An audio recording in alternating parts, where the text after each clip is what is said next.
The story begins with a simple girl named Lynn, who used to sincerely do her office work. Whether the task was big or small, Lynn carried it out with utmost dedication and always followed her boss's instructions. However, because of this, her personal life was filled with stress. Even her juniors at work had become fed up with her hard-working nature, as sometimes they were forced to work overtime because of her. Lynn thought she was seen as a hero in everyone's eyes, but one day, when she overheard her colleagues talking, she was left deeply disappointed. According to them, Lynn was a boring girl who just tried to please the boss. Upset, she came home and started listening to songs by her favorite singer, Andy Lau, reminiscing about her younger days. The scene shifts to the past, a time when Lynn was young and in high school. She recalls those days fondly, saying they were beautiful times. In school, there were only two types of girls. The beautiful ones who had boys lining up for them, and the ones like her, whom no boy ever wanted to date. Still, those days had their own charm, going to school daily, having fun, and keeping Andy Lau's pictures close to her heart. They used to believe that the girl who had the most pictures of Andy would marry him. If that wasn't innocence, then what was?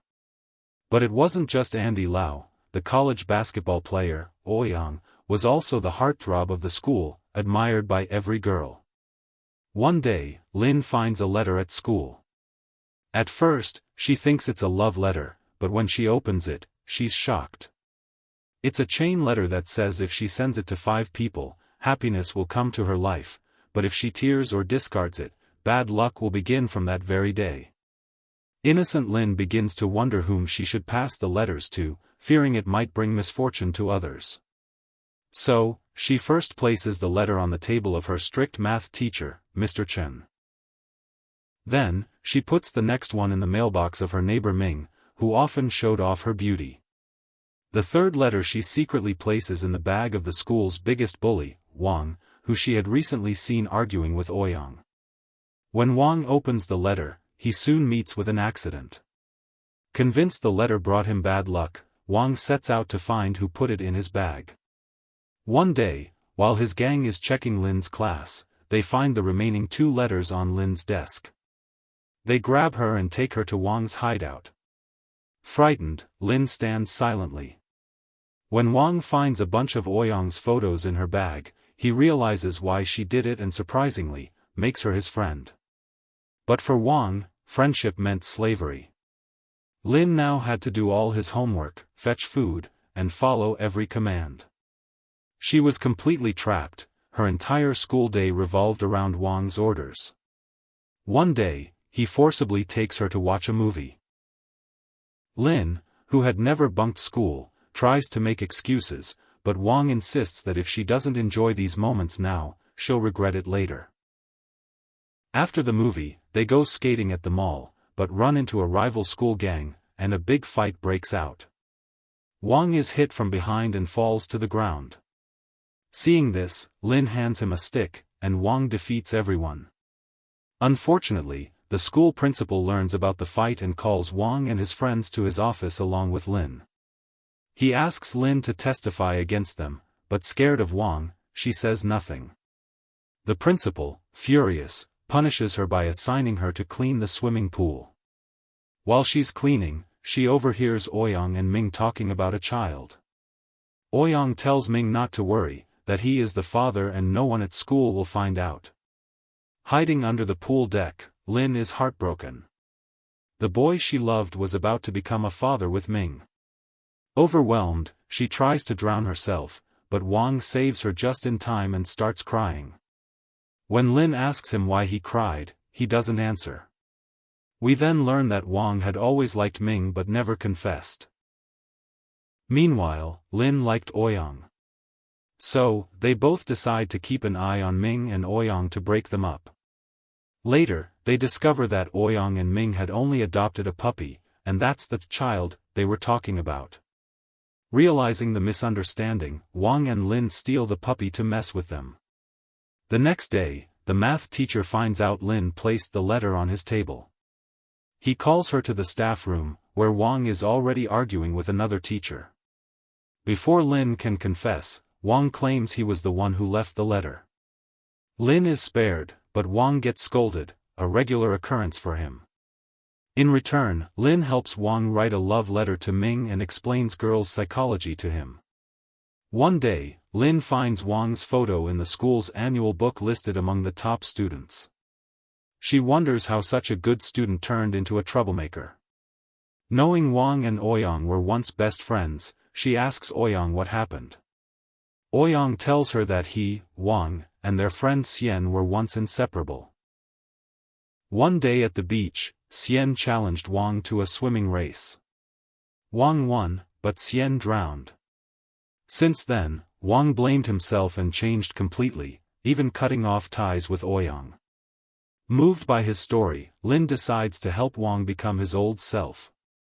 She calls him to the skating ground and challenges him to a race. Even though Lin had never skated before, she was determined to cross the finish line. Wang asks her why she's doing all this, and Lin yells, "For you." She finally understands why Wang cried that day. He was reminded of his lost friend. She tells him that sometimes things happen that are beyond our control and he shouldn't blame himself. Her words touch Wang deeply, and the next day, he returns to school a changed person. The boy who never studied is now reading books and encouraging others to follow teachers' instructions. Even the teachers are shocked. Lin also surprises everyone by dressing up like a girl for the first time. Wang is stunned but jokingly calls her auntie to hide his feelings. Later, they go to McDonald's where Ming starts flirting with Wang, impressed by his change. Lin feels uncomfortable seeing this and realizes she has fallen in love with Wang. She even gets a haircut like her favorite heroine to impress him. Months pass, and Wang tops the midterm exams. The principal accuses him of cheating and blames the class for helping him. No one speaks up, so the principal decides to punish everyone. For the first time, Wang is innocent but still seen as guilty.